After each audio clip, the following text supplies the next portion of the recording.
Les troubles de l'équilibre hydrique représentent un défi clinique majeur en médecine d'urgence. Leur identification précoce et leur traitement rapide sont essentiels pour maintenir l'homéostasie et éviter des complications systémiques. Ces altérations peuvent être causées par des pertes excessives, une ingestion insuffisante ou une redistribution des liquides, ce qui nécessite une évaluation clinique complète soutenue par des paramètres tels que le sodium sérique, l'osmolarité et l'état acido-basique. L'hypovolémie apparaît lors de vomissements sévères, de diarrhée, d'hémorragie ou de brûlure, se manifestant par une hypotension, une tachycardie et une altération de l'état mental. L'hypervolémie, fréquente dans l'insuffisance cardiaque, hépatique ou rénale, se présente avec des œdèmes, une dyspnée et une prise de poids. Dans les deux situations, l'évaluation du volume extracellulaire, le contrôle des apports et peut-être des pertes, ainsi que la réponse à la fluidothérapie sont fondamentaux pour orienter le traitement.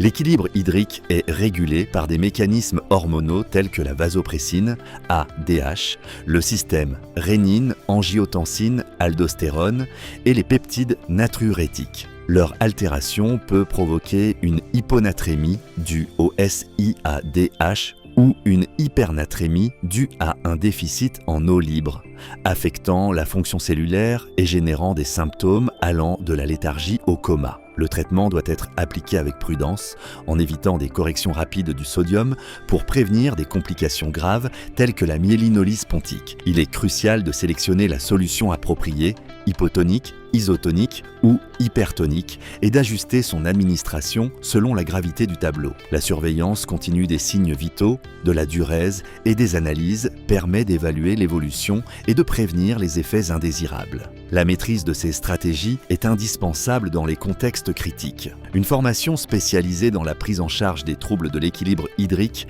optimise les résultats et renforce la capacité de réponse face aux urgences médicales complexes.